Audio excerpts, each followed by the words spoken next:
Oi, gente, tudo bem? Hoje eu estou aqui para falar com você sobre o balanceamento de equações químicas que eu prometi na última aula que nós teremos. Bom, vamos começar então. Bom, relembrando um pouquinho do que acontece, é que numa equação química existem os reagentes e os produtos, sendo que os reagentes estão à esquerda da reação e os produtos estão à direita da reação, no sentido que a seta aponta, a seta que é o que produz da nomenclatura.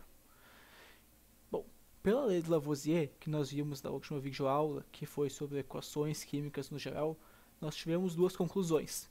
Que a massa deve ser constante quando nós temos uma equação balanceada, ou seja, deve existir a mesma quantidade de massa nos reagentes e nos produtos, e os mesmos elementos devem aparecer em ambos os lados da equação. Lembrando que isso só não vai acontecer quando nós tivermos um processo nuclear ou se a equação for inválida. Bom, a partir desses dois postulados da lei de Lavoisier, nós podemos ter uma conclusão, que para que uma equação seja balanceada, juntando esses dois postulados, nós chegamos que deve existir a mesma quantidade de cada tipo de átomo em ambos os lados da equação, porque assim nós teremos a mesma quantidade de massa em ambos os lados da equação e nós teremos os mesmos elementos em ambos os lados da equação. Bom, agora eu quero mostrar para vocês como isso se verifica numa equação balanceada. Lembrando que aqui eu não estou mostrando como balancear a equação ainda, isso vai ser na sequência. Nessa equação de neutralização do ácido clorídrico e do hidróxido de bismuto, nós verificamos que quando balanceada, ela tem 4 hidrogênios, 3 cloros, 1 bismuto e 3 oxigênios em ambos os lados. E dessa forma, a gente quer então descobrir como que se balanceia essas equações. Bom, existem basicamente dois métodos de balanceamento de equações, sendo o primeiro e mais comum de ser utilizado é o método das tentativas. Eu não gosto muito dele, eu prefiro o segundo, mas isso é individual de cada um e tem casos que é melhor usar um e melhor usar outro. Por exemplo, o método das tentativas é melhor de ser usado em equações mais simples, com poucos compostos. Aqui vocês podem ver que nós temos apenas 3 compostos, por exemplo. Pode ser usado com mais? Pode, só que é melhor de ser utilizado porque ele vai dar menos trabalho quando tiver poucos compostos.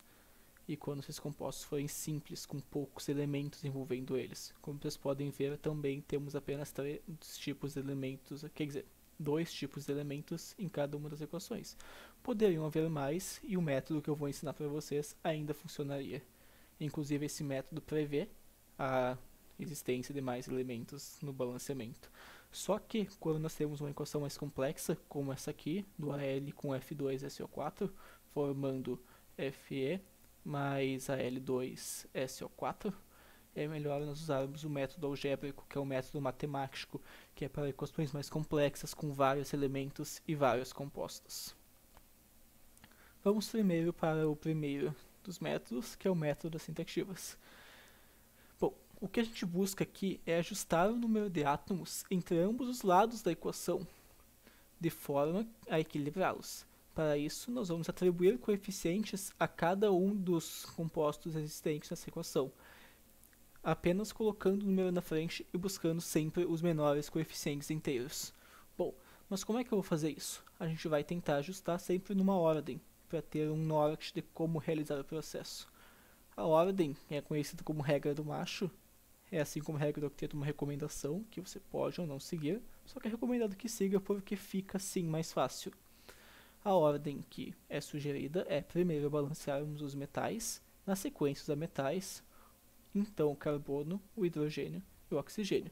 A gente sempre tem que lembrar que quando você ajusta um elemento, ele também vai ajustar outros se ele fizer parte de um composto. Por exemplo, se eu botar um 2 na frente do CH4, do metano, para ajustar a quantidade de carbonos, então a quantidade de hidrogênios também vai ser mexida. Por isso é chamado método das tentativas, porque nós vamos colocando assim e tentando ajustar de uma forma que fique correto. Ele não é um método algébrico, ele não é um método matemático, ele é um método de tentativas e erros. Daí vem o nome. Bom, vamos tentar resolver esse aqui, seguindo a regra do macho. Eu vou trocar o ponteiro aqui, para nós podermos escrever, E ok. Nós não temos nenhum metal ou ametal que não seja carbono, hidrogênio e oxigênio, então nós não vamos utilizar a parte do Ma da regra do macho nesse caso. Primeiro, vamos ao ajuste do carbono. Nós buscando sempre que haja a mesma quantidade de carbonos de um lado da equação e do outro lado da equação. Olha aqui, gente, nós temos um carbono aqui e um carbono aqui. Então, isso quer dizer que a quantidade de carbono já está balanceada. Então, nós não precisamos ajustar coeficientes de forma a buscar isso no carbono. Então, podemos cortá-lo. Já no hidrogênio é diferente. Nós temos 4 hidrogênios aqui e 2 hidrogênios aqui. Como é que a gente pode ajustar de forma que tenha a mesma quantidade de elementos de átomos de hidrogênio em ambos os lados da equação? Bom, nós podemos tanto colocar um coeficiente que não é inteiro, como 1/2 aqui, assim dividiremos o 4 por 2 e obteremos 2 hidrogênios em ambos os lados da equação. Mas lembrem que eu falei para vocês no início da aula que nós sempre devemos buscar os menores coeficientes inteiros. Assim, o mais adequado é colocar um 2 na frente do H2O, obtendo 4 hidrogênios de cada um dos dois lados. Assim, nós temos 4 hidrogênios aqui e 4 hidrogênios aqui. Só que, quando eu botei esse 2 aqui, nós temos que perceber que esse 2 também se aplica ao oxigênio. Assim, agora, nós temos 2 oxigênios desse lado da equação e 1, 2, 3, 4, porque é vezes 2. Então, 4 oxigênios do lado dos produtos e 2 do lado dos reagentes. Que nós vamos fazer a mesma coisa, botar um 2 aqui. Assim, a equação está balanceada. Se você for verificar, todos os elementos têm a mesma quantidade em ambos os lados da equação. Um carbono para um carbono, 4 hidrogênios para 4 hidrogênios e 4 oxigênios para 4 oxigênios. Vamos fazer mais 2 exemplos de equações mais simples, que é o recomendado para essa regra.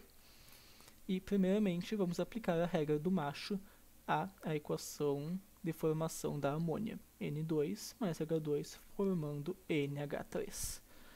Primeiramente, deve-se ajustar o número de ametais. O único ametal que não é carbono, hidrogênio e oxigênio, no caso só tem o hidrogênio aqui, é o nitrogênio. Então, primeiro vamos ajustar ele. Temos 2 nitrogênios aqui e 1 aqui. O que fazer? Multiplicar por 2, dessa forma teremos 2 hidrogênios e 2 nitrogênios e 2 nitrogênios. Quando fizemos isso, produzimos 6 hidrogênios do lado dos reagentes e não 3 mais. Assim, já tendo 2 hidrogênios nesse lado da equação, basta colocar um 3 e temos tudo balanceado. Agora, para a combustão do SO2 formando SO3, esse SO2 é conhecido como dióxido de enxofre ou como anidrido sulfuroso e o SO3 é conhecido como trióxido de enxofre, gás sulfúrico ou anidrido sulfúrico. Bom, primeiramente, balanceando os ametais, vamos ao enxofre. Para isso, observamos que há um enxofre em cada lado da equação, portanto, a quantidade de enxofre já está balanceada. Contudo, precisamos agora balancear a quantidade de oxigênio em ambos os lados da equação. Assim, observamos que existem 4 oxigênios desse lado da equação, do lado dos reagentes, e 3 do lado dos produtos. Bom, o que podemos fazer para isso? O ideal seria que o 3 fosse um múltiplo menor do 4 para podermos apenas modificar uma coisa. Só que isso não vai acontecer, porque o 3 é o número primo e não o múltiplo de 4. Então, o que nós podemos fazer é aumentar a quantidade de oxigênios do lado que tem menos e apenas um composto, botando 2, por exemplo. Assim teremos 6 e aqui 4. E para aumentarmos a quantidade de oxigênio desse lado, igualando a esse lado, sem modificar a quantidade de enxofre, quer dizer, modificando a quantidade de enxofre, porque esse enxofre acabou de ser desbalanceado quando multiplicado, nós vamos botar aqui outro 2. Assim, nós teremos 2 enxofres em cada um dos lados da equação e 6 oxigênios. 4 mais 2, 6. 2 vezes 3, 6. Agora nós iremos para um método que eu sempre utilizo para praticamente tudo, menos para coisas extremamente simples, como aqueles que eu mostrei para vocês, para reações simples. Só que normalmente eles, no caso, me refiro a concursos, o próprio Enem, vai pedir para vocês balancearem equações mais complexas. Assim, vamos ao método algébrico. Aqui se busca utilizar um sistema de equações para podermos descobrir os coeficientes da equação, ou seja, utilizamos a matemática para isso. Bom, para poder explicar esse método, eu vou explicar através de um exemplo para ficar mais fácil, ok? Bom, nós temos aqui o hidróxido de alumínio reagindo com o ácido sulfídrico, formando Al2S3 mais H2O, uma reação de neutralização. Ácido mais base, formando sal mais água. Bom, a primeira coisa a se fazer é adicionar incógnitas que representem os coeficientes dessa equação. Assim, eu sempre escolho as letras do alfabeto, sendo A, B, C e D. O C pode ficar um pouco confuso às vezes, e o B também, porque ele é a representação do carbono ou do boro. Mas é uma questão da organização, utilizar uma cor diferente, marcar melhor, para não confundi-los, ok? Nesse caso não vai ter confusão, porque nós não temos carbono nem boro na equação. Eu copiei e colei aqui, para nós termos visualizando o que está acontecendo.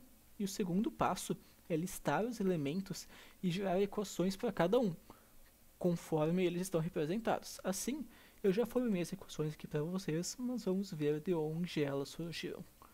No alumínio, nós vamos observar onde há o alumínio em cada um dos elementos da equação e nós vamos botar um coeficiente para cada alumínio em cada componente da equação. Assim, nós temos um alumínio no composto A, no composto com índice A. Assim, nós temos A. No segundo composto de índice B, nós não temos nenhum alumínio, por isso seria mais 0, mas nós não vamos representar isso. Quando chega na seta, botam igual. Assim, nós vamos para o terceiro composto, que tem 2 alumínios, assim 2C. E o quarto composto não tem nenhum, mais 0. Mesma coisa para os outros, por exemplo, com o enxofre, nós temos um enxofre no composto B, assim apenas B, e 3 enxofres no composto C, assim 3C, e conseguimos outra equação. E assim por diante faremos com todos os elementos da equação. Ao fazer isso, nós então formaremos um sistema de equações no qual a gente vai buscar os coeficientes. Para descobrirmos esses coeficientes, para buscarmos esses coeficientes, devemos atribuir um valor a um número aleatório, de preferência que ajude os nossos cálculos. Assim, atribuindo C igual a 1, por que C igual a 1? Porque se nós soubermos que C é igual a 1, nós vamos imediatamente descobrir quanto é A e B. Então, A é igual a 2 vezes 1 e B é igual a 3 vezes 1, porque nós atribuímos que C é igual a 1. Então, descobrimos quanto é A, B e C, teoricamente. Então, sabendo A, podemos então descobrir quanto é D, porque D é 3 vezes A. Então, é igual a 3 vezes 2, que é igual a 6, e descobrimos D. Esses coeficientes que foram mostrados para vocês, nesse caso, não precisam de ajuste. Por quê? Porque nenhum deles é fracionário. Eu já vou mostrar um exemplo para vocês no qual um é fracionário. Então, eles necessitam de ajustes. Mas, quando não houver coeficientes fracionários, esses forem os mínimos inteiros possíveis, que não haja divisores comuns entre eles que possam ser simplificados, nós chegaremos à equação final. E é apenas reescrever então, pois descobrimos o valor de A, B, C e D. E essa é a equação balanceada, neutralização do hidróxido de alumínio com o ácido sulfídrico. Bom, como eu falei para vocês, às vezes temos coeficientes não inteiros, como esses aqui. Como proceder então? Essa aqui deu uma equação qualquer, nós chegamos nessa resposta após resolver o sistema, ok? Então, 1 meio, 3 quartos e 1.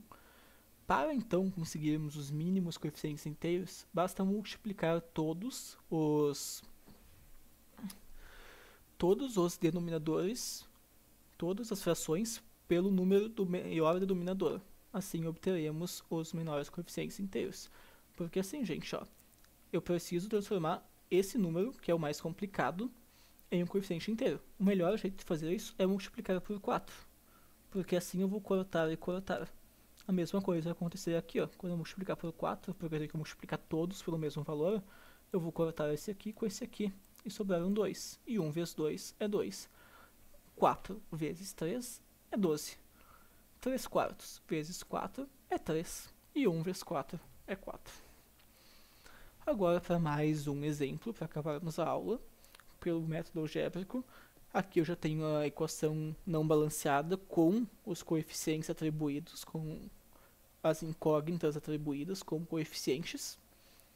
Vamos começar falando que quando nós temos um ânion ou um cation composto, como é o caso do cation SO4, não, ânion, cation SO4, 2-, nesse caso, nós podemos trocar todo ele por x, só que é importante que esse cation apareça desse lado e desse lado da equação, esse ânion, me desculpe. Bom, se ele não aparecer, quer dizer que vocês não podem aplicar esse método e trocar ele todo por x, e desse modo esse x vai valer tanto como se fosse um elemento da própria equação. Vocês vão ver agora como funciona. Em vez de botar o enxofre e o oxigênio, nós apenas vamos botar o x no lugar dele. Então, os cálculos vão ficar mais simples dessa maneira. Aplicando aquilo de vermos quais elementos estão em quais compostos, 2 alumínios, 2A, 1 alumínio, D, 3x, 3 aqui, que mostra quantos x tem, e 1x, uma prata e 2 pratas, 1 cloro e 3 cloros. Assim nós obtemos a equação, todas as equações, formamos o sistema de equações e atribuímos um valor para algum dos números de forma que fique mais fácil os cálculos. Nesse caso, o melhor número para se atribuir é o A, porque quando você descobre A, você imediatamente descobre quanto é D e quanto é C de forma não fracionária. Assim, atribuindo A igual a 1, nós vamos descobrir quanto é A, C e D, que no caso é 1, 3 e 2. Agora, para descobrir o B, basta aplicarmos a segunda equação, ou a terceira, tanto faz, vamos obter o mesmo resultado e vamos descobrir que B é igual a 6. Espero que tenham gostado da aula. Qualquer dúvida é só deixar nos comentários. Tem que reescrever a equação no final, né, gente? E é isso. Muito obrigado por assistirem.